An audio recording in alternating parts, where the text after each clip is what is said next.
Друзья, всем привет! Вы на канале Сладкий Мастер и готовлю вкуснейшую выпечку на дрожжевом тесте с маковой начинкой, которая станет отличным праздничным блюдом на сладком столе для домашнего чаепития. Маковая начинка на молоке отлично сочетается в сдобно-дрожжевом тесте и, конечно, удивит всех гостей. Необычное оформление в виде сдобных улиток придает интересный и завершенный вид этим изделиям. Обязательно приготовьте маковника, и я вас уверяю, что ваши сладкоежки будут просить снова и снова эту выпечку. Ведь устоять перед вкусом нежных маковников вам просто невозможно. А готовятся они легко и просто, особенно если вы готовите со мной на канале Сладкий Мастер. Друзья, если вы готовите на сухих дрожжах, тогда используйте 10 грамм сухих дрожжей. Сотейник с маком для начинки установил на плиту. Молоко на опару предварительно загрел в микроволновой печи до теплого состояния. В сотейник с маком вливаю молоко. Перемешиваю и довожу до состояния кипения. Как только молоко закипело, закрываю крышкой и убавляю на минимальный огонь, чтобы мак полностью распарился и вобрал в себя все молоко. В глубокую чашу вливаю теплое молоко, добавляю сахар от общего замеса, дрожжи и 2 столовые ложки муки от общего замеса.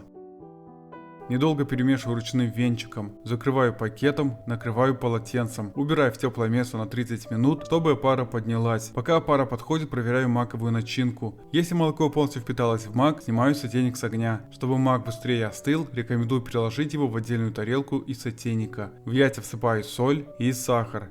Взбиваю на высоких оборотах миксера в течение 2 минут, чтобы сахар растворился в яйцах. Спустя 30 минут опара хорошо поднялась пышной шапкой, что говорит об активности дрожжей. Если опара не поднялась, значит дрожжи погибли, и такая опара не годится для замеса дрожжевого теста. В опару всыпаю муку, перемешиваю недолго ложкой.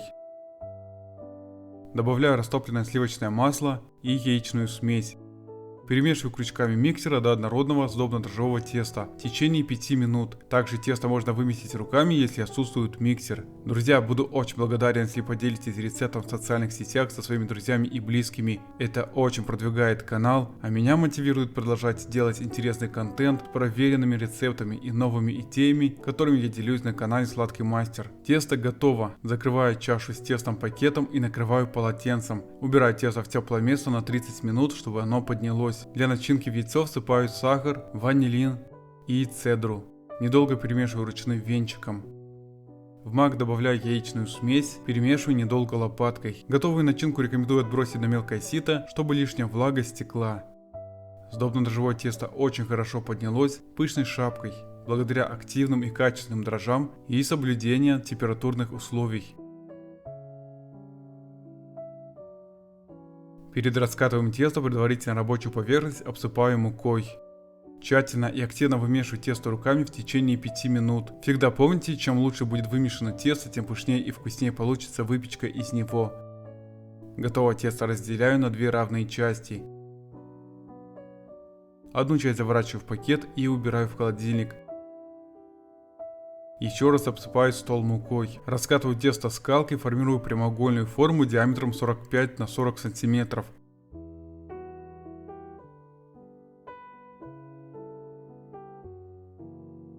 Выкладываю половину начинки от общего количества. Распределяю равномерно начинку по всей площади теста, оставляя отступ от краев формы примерно 4-5 сантиметров. Загибаю тесто с одной стороны, накручивая руками трубочку, формируя рулет. Дополнительно рулет обсыпаю мукой и переворачиваю швом вниз. Сворачиваю рулет внутрь, формируя улитку. Со второй заготовкой проделаю идентичные манипуляции.